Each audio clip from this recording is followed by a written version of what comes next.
নমস্কার, দেখছেন আমার বাংলা, সঙ্গে আমি সমাদৃতা।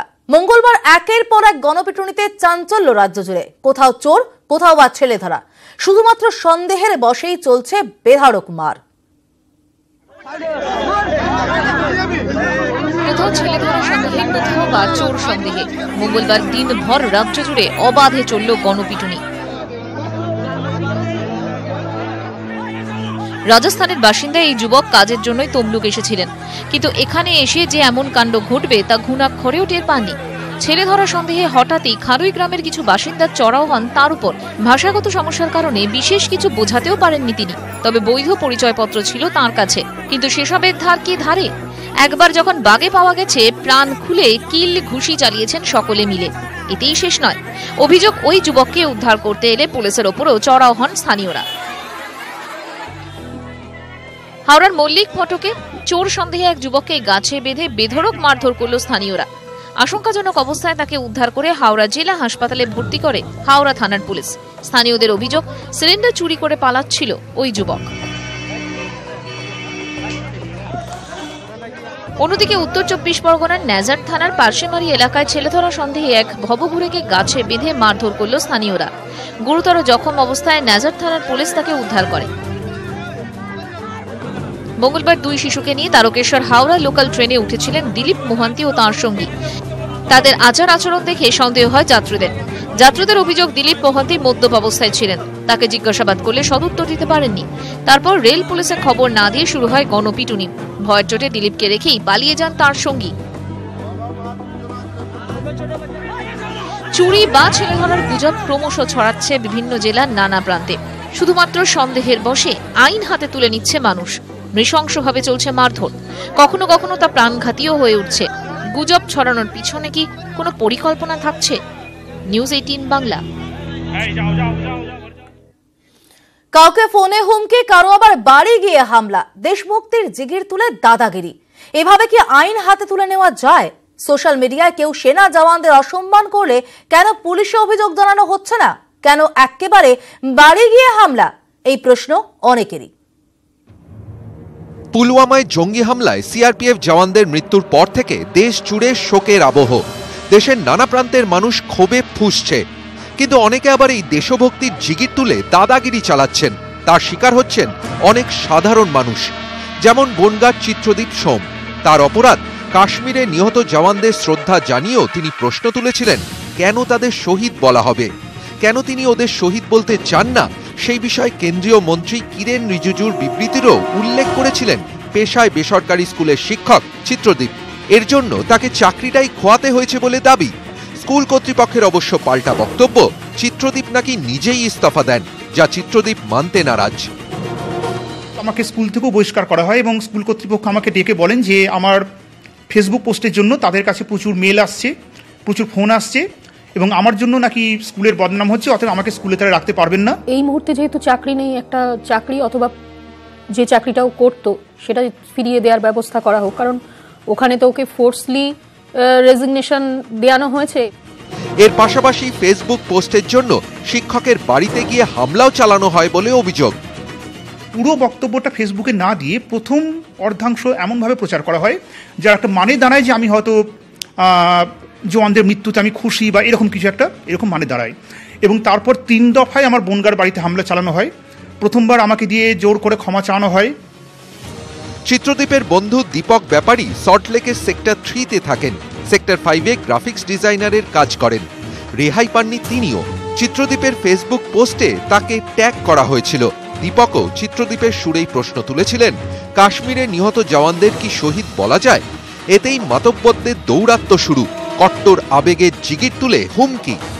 বিজেপি গভর্নমেন্ট তাদের যে স্বরাষ্ট্র দপ্তর সেখানে ডিক্লারেশন দিয়েছে যে যেহেতু ওরা চাকরি করছে অতএব তাদের ওয়ার ক্যাজুয়ালিটি হিসাবে দেখতে হবে, তাদেরকে শহীদ বানানো যাবে না। কিন্তু তাদেরই সব সাঙ্গপাঙ্গ, যাদেরকে আমরা চাড্ডি বলি, বাদরের মতো লাফালাফি শুরু করেছে শহীদ করে, এবং যারাই এ বিষয়ে প্রশ্ন করছে তাদেরকে দেশদ্রোহী তকমা লাগিয়ে দিচ্ছে। অভিযোগ, পুলওয়ামার জঙ্গি হামলার ঘটনা নিয়ে ফেসবুকে পোস্ট করেন বালুরঘাটের সৌম্যদীপ সরকার, যা দেখে একদল যুবকের মনে হয় তিনি দেশদ্রোহী। ব্যাস, ধোলাই শুরু। মঙ্গলবার বালুরঘাটের কলেজ মোড়ে বেধড়ক মারধর করা হয় সৌম্যদীপকে। ওরা একটা মেয়ের ফোন থেকে ফোন করলো আমাকে, ফোন করে বলছে যে তোমার সাথে কিছু দরকার ছিল, তো তুমি কলেজ মোড়ে আসো, তোমার সাথে একটু কথা আছে। তো আমি বুঝতে পারলাম না কি ব্যাপারে ডাকলো। তো আসতেই আমাকে সব ছেলেপেলে পিছন থেকে দৌড়ে আসলো, আমার সাইকেল লাগতে লাগতে আমাকে মারা শুরু করে দিল। আমি জানতে চাইলাম যে ব্যাপারটা কি। ওরা বলছে তুই ফেসবুকের পোস্টে পাকিস্তানকে সাপোর্ট করেছিস। পরে হামলাকারী নাকি ক্ষমা চান, কিন্তু তার আগে তো যা করার করেই দিয়েছেন। মারধরের পাশাপাশি চলছে উস্কানি। সোশ্যাল মিডিয়ায় মারধরের নানা ভিডিও ভাইরাল। এর উল্টো ছবিটাও অবশ্য ভাইরাল ভিডিওই দেখা গিয়েছে। অনেক জায়গায় আবার স্থানীয়রাই এই হামলাকারীদের বিরুদ্ধে রুখে দাঁড়িয়েছেন। পুলিশ সোশ্যাল মিডিয়ার উপর নজর রাখছে, ভুয়ো ভিডিও আপলোড করে যাতে বিভেদ ও বিদ্বেষের বিষ কেউ ছড়াতে না পারে সে বিষয়ে কড়া ব্যবস্থা নিচ্ছে পুলিশ। নিউজ 18 বাংলা। ভাঙড়ে বাঘের ভয়, ভাঙড়ের কচুয়া বাজার এলাকায় আতঙ্ক। বাঁশের আঘাতে সংজ্ঞা হারায় জন্তুটি, খবর দেওয়া হয়েছে বন দফতরকে। দেখতে পাচ্ছেন সেই জন্তুটির ছবি। বাঁশের আঘাতে সংজ্ঞা হারিয়েছে জন্তুটি, ভাঙড়ের কচুয়া বাজার এলাকার ছবি। এই জন্তুটিকে নিয়েই আতঙ্ক ছড়িয়েছে ভাঙড়ে, খবর দেওয়া হয়েছে বন দফতরে। অর্পণ মণ্ডল প্রতিনিধি রয়েছেন টেলিফোন লাইনে। অর্পণ, এই যন্ত্রটি ঠিক কি, বন দপ্তর সূত্রে কি জানতে পারা যাচ্ছে? এখনো পর্যন্ত বন দপ্তর ঘটনাস্থলে এসে পৌঁছায়নি, তবে কাশীপুর থানার পুলিশ ঘটনার পরই সেখানে আসে এবং এই জন্তুটিকে থেকে আত্মরক্ষা করার জন্যই কিন্তু গ্রামবাসীরা প্রথমে বাঁশের আঘাত করে, সেখানেই সংজ্ঞা হারিয়ে সে সেখানে লুটিয়ে পড়ে এবং তারপরেই তাকে দড়ি দিয়ে বাঁধা রয়েছে। প্রায় 3 ঘন্টার উপরে সে একইভাবে পড়ে রয়েছে, যার কারণে কিন্তু তার মৃত্যু ঘটতে পারে এমনটাই কিন্তু আশঙ্কা করছে গ্রামবাসীরা। তবে পুলিশ সূত্রে যেটা জানতে পারা গিয়েছে যে বন দপ্তরের সঙ্গে যোগাযোগ করা হলেও তারা কিন্তু এখনো পর্যন্ত ঘটনাস্থলে এসে পৌঁছায়নি। পাশাপাশি তোমাকে জানিয়ে রাখবো, এই জন্তুটি আসলে কি চিতাবাঘ না বুনো বেড়াল সেটাও কিন্তু যথেষ্ট ধন্দ রয়েছে। তবে সবকিছু মিলিয়ে কিন্তু এলাকার মানুষ চাইছেন যে। একেবারে ধন্যবাদ অর্পণ। শুনে নেব স্থানীয় বাসিন্দারা কি বলছেন। এটা আমরা প্রথমে কিছু বুঝতে পারি না। প্রথমে কি ভেবেছিলেন? খুব বড় একটা হিংস্র জন্তু বলে আমরা আঘাত করতে মেরে ফেলেছে, আধা মারা করে ফেলেছে। এখনো বেঁচে আছে? হ্যাঁ, এখনো বেঁচে আছে। বাড়ির কাঠের মশার তলা যায়, সেইখান থেকে এবারে অনেকেই একটু ভয়ে আক্রান্ত হয়, অনেকে হাঁকাহাঁকি করে, আরো 5টা লোক জমায় 7-8 জন মিলে জিনিসটাকে খুব ভয়ের হিসেবে মেরেছে। একটা বাঁশের বাড়ি মাথায় মারা হয়, মারার পরে একটু আহত হয়, সেগুলি কাঠের মাথায় মানে ওখানে আহত হয়ে পড়েছিল। কৃষ্ণগঞ্জে তৃণমূল বিধায়ক খুনে মূল অভিযুক্তের পুলিশ হেফাজত। গতকাল ধৃত মূল অভিযুক্ত অভিজিৎ পুন্ডারি। ধৃতের 14 দিনের পুলিশ হেফাজতের নির্দেশ আদালতের। সরস্বতী পুজোর উদ্বোধনে গুলি করে খুন করা হয় বিধায়ক সত্যজিৎ বিশ্বাসকে। গুলি করে তার নাম অভিজিৎ পুন্ডারি, সে ওখান থেকে পালিয়ে যায়। আজকে তাকে মেদিনীপুর থেকে আন্ডার পিএস ডেবরা ওখান থেকে ধরা হয়। পুলিশ 14 দিনের পিসিপিআর করেছিলেন। লান্ডেড কোর্ট উভয় পক্ষকে শুনে 14 দিনের পিসিপিআর অ্যালাউ করেছিল। ফের নিখোঁজ 8ম শ্রেণীর 2 ছাত্র। শিলিগুড়ির একটি বেসরকারি স্কুলের পড়ুয়া তোতন বর্মন ও গুঞ্জন রায় সোমবার বিকেলে বাড়ি থেকে বেরোয় প্রাইভেট পড়তে যাবে বলে। তারপর থেকেই তাদের কোনো খোঁজ মেলেনি বলে দাবি তাদের পরিবারের। বাগডোগরা থানায় অভিযোগ দায়ের হয়েছে। গত বছরের 23শে নভেম্বর ওই স্কুলেরই 3 ছাত্র নিখোঁজ হয়েছিল। আমার ছেলে কালকে সন্ধ্যা 5টার সময় বললো আমি টিউশন আছে, টিউশনে যাচ্ছে। সেই টিউশন থেকে তারপরে স্যার আমাকে ফোন করলো কাল 6টার সময়, সন্ধ্যা 6টায় ফোন করে বলছে যে তোমার ছেলে তো এখনো টিউশনে আসেনি। তারপরে আমি খোঁজ পাই যে আমার ছেলের গুঞ্জন বলে একটা বাচ্চা আছে, তার মা ফোন করে বলল যে আপনার ছেলে কি বাড়িতে আছে? আমি বললাম না, আমার ছেলে তো বাড়িতে নেই। বলে আপনার ছেলে আমার এখানে এসেছিল, আমার ছেলেকে সাথে করে নিয়ে কোথায় চলে গেছে আর তো বলতে পারছি না। দুর্গাপুরের নাবালিকাকে ধর্ষণের অভিযোগ উঠল এক মাধ্যমিক পরীক্ষার্থীর বিরুদ্ধে। রবিবার বিকেলে দুর্গাপুরের শিমুলতলা বস্তি এলাকার বাসিন্দা অভিজিৎ কুরি ওই নাবালিকাকে বাড়িতে ডেকে নিয়ে গিয়ে ধর্ষণ করে বলে অভিযোগ। বাড়ি ফিরে অসুস্থ হয়ে পড়লে নাবালিকাকে দুর্গাপুর মহকুমা হাসপাতালে ভর্তি করা হয়। সোমবার অভিযুক্ত কিশোরকে গ্রেফতার করে কোকোভেন থানার পুলিশ। তবে আদালতের নির্দেশে অভিযুক্তের পরীক্ষার ব্যবস্থা করা হয়েছে।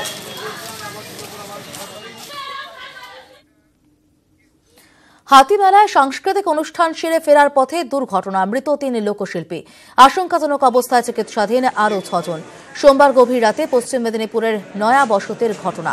পুলিশের দাবি গাড়ির চালক মদ্যপ অবস্থায় ছিলেন, যদিও দুর্ঘটনার পর গাড়ি ফেলে পলাতক চালক। হঠাৎ পাল্টে হলো, কি হলো, আমি তো বসেছিলাম, আমি তা কিছু বুঝতে পারলাম না। হঠাৎ গাছে অ্যাক্সিডেন্ট হলো, এটাই আমরা অনুভব একটা দেখতে পেলাম। এটাই দেখি আমাদের তো সব অবস্থা ঘায়েল। তাড়াতাড়ি গাড়ির থেকে আর একটা পেছনে গাড়ি এলো আমাদেরই, ওটার থেকে নামিয়ে দিয়ে এই গাড়িতে সবকে তুলে দিয়ে একবারে হসপিটাল। ফের জাঁকিয়ে শীত পাহাড়ে, কয়েকদিন ধরেই আকাশ মেঘলা, তাপমাত্রা নেমেছে 4 ডিগ্রির কাছাকাছি। শীতের আমেজে মেতেছে শৈল শহর।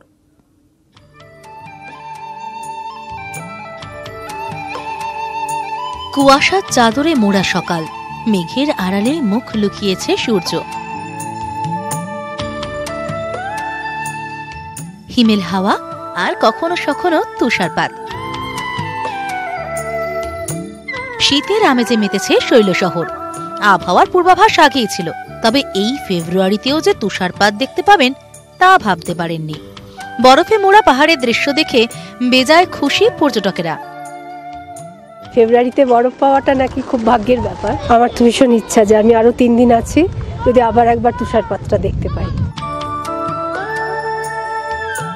রাজ্য জুড়ে যখন তাপমাত্রার পারদ চড়ছে, তখনই শৈল শহরে পাল্লা দিয়ে কমছে উষ্ণতা। আশায় আশায় প্রহর গুনছেন পর্যটকেরা। এই কদিনে আর একটা বার যদি উপভোগ করা যায় তুষারপাত। দার্জিলিং থেকে প্রণব ছেত্রী, নিউজ 18 বাংলা। ওরা কেউ মানসিক প্রতিবন্ধী, কেউ দৃষ্টিহীন, কেউ আবার ভালো করে শুনতে পায় না। প্রত্যেকেরই ঠিকানা শিলিগুড়ি উদয়। এই স্কুলের হাত ধরেই নতুন করে বাঁচার স্বপ্ন দেখার সাহস পায় 68 জন বিশেষ চাহিদা সম্পন্ন শিশু। অর্থের অভাবে এখন অবশ্য অনিশ্চিত ছাত্রছাত্রীদের ভবিষ্যৎ।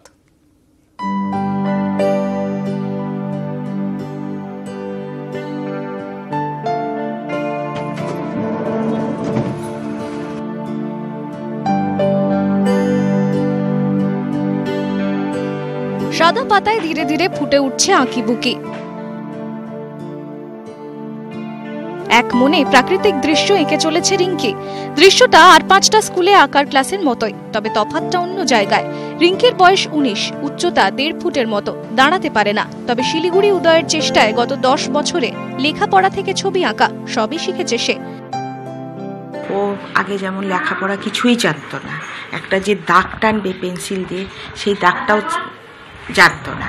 এখন ও বাবার নাম, মায়ের নাম, তারপরে 1 to 100 অবধি লেখা, অনেক কিছু শিখেছে। ম্যাথ, অঙ্ক শিখেছে।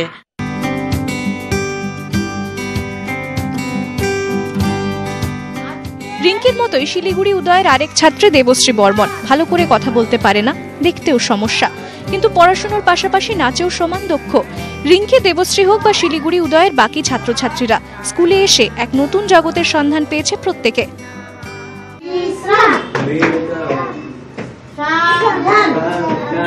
কি শিখছে এখানে এসে? আঁকা, নাচ, লেখা, স্কুলে পড়াশোনা করি, আর কাজ করি, আর নাচ করি। কি কি পড়াশোনা করো?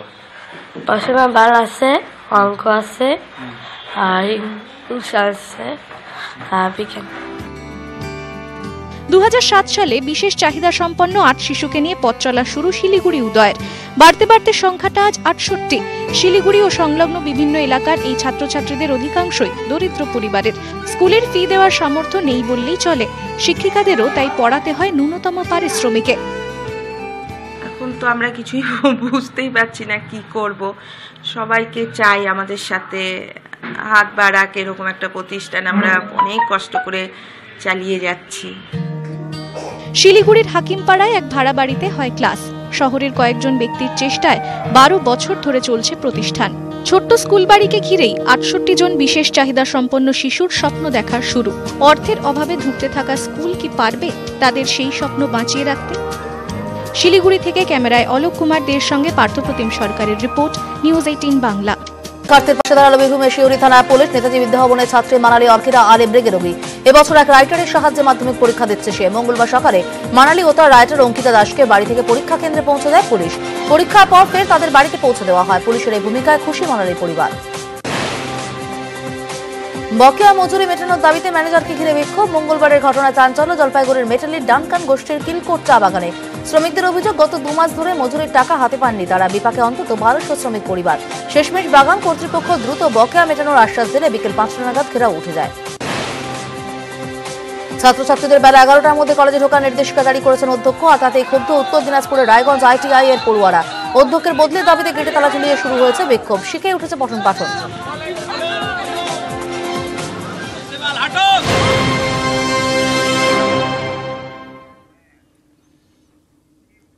গান্ধীবাদী নেতা, সহজ সরল স্বচ্ছ ভাবমূর্তি, মননে টুসু ভাদু, নানা লোকগানের উথাল পাথাল, নরমে গরমে এক অন্য রাজনীতিক, যার হাত ধরে বঙ্গভুক্তি ঘটেছিল মানভূমির। চেনেন 3 বারের এই সাংসদকে, যিনি প্রথম সংসদে দাঁড়িয়ে বাংলায় বক্তব্য রেখেছিলেন?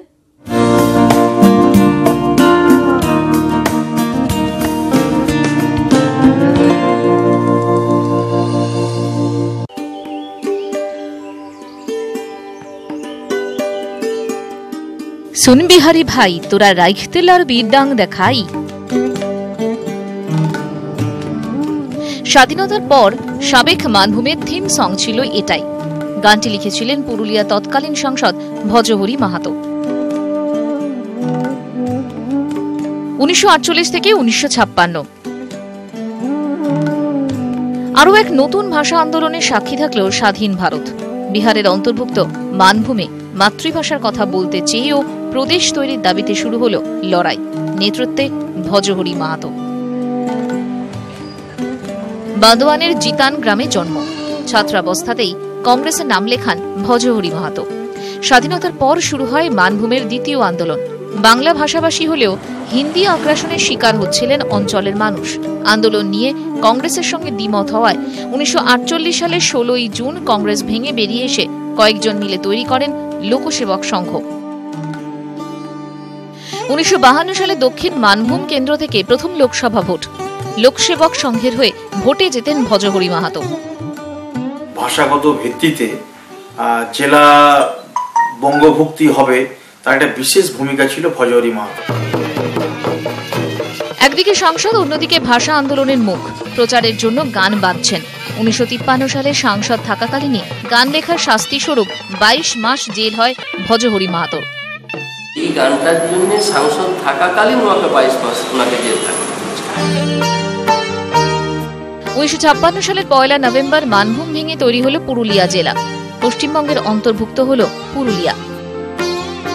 পুরুলিয়ার প্রথম সাংসদও ভজহরি মাহাতো। 1957 থেকে 1962 পর্যন্ত পুরুলিয়ার সাংসদ ছিলেন ভজহরি মাহাতো। 1967 থেকে 1971 পর্যন্তও ছিলেন সাংসদ। সাংসদ হিসেবেও তিনি ব্যতিক্রমী। ইন্দিরা গান্ধীর প্রবল দাপটেও নিজের ছোট দলের অস্তিত্ব অক্ষুণ্ণ রেখেছিলেন।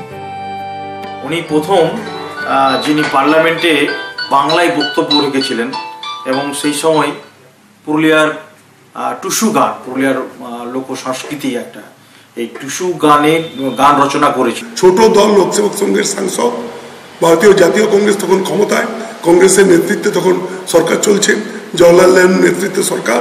কাজে ভজহরি বাবু যেটুকু করার তিনি পুরুলিয়ার স্বার্থে একজন সাধারণ সরল জীবনযাপনের মানুষ ছিলেন, কৃচ্ছ সাধন করেছিলেন এবং পুরুলিয়ার স্বার্থে নিশ্চয়ই কাজ করে গেছেন। সাদাসিধে জীবন, সাংসদ হয়েও মাটির ঘরে দিন যাপন। স্বচ্ছ ভাবমূর্তির নেতা, আজও পুরুলিয়ার গর্ব। ফের ভোট আসছে, সাংসদ বাঁচতে আজও ভজহরি মাহাতো জেলার মানুষের উদাহরণ।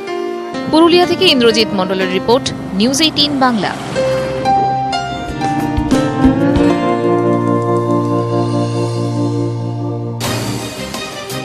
Convoy attack was carried out by Jaish-e-Mohammed of Pakistan and it was being controlled from Pakistan with active support of ISI and the Pakistan Army. मैं आज हिंदुस्तान की गवर्नमेंट को ऑफर कर रहा हूं, किसी किस्म की आप तहकीकात करवाना चाहते हैं इस इंसिडेंट में कि कोई पाकिस्तानी इसमें मुलव्वस था, हम तैयार हैं। आपके पास कोई एक्शनेबल इंटेलिजेंस है कि पाकिस्तानी इन्वॉल्व है, वो हमें दे, मैं आपको गारंटी करता हूं कि हम एक्शन लेंगे।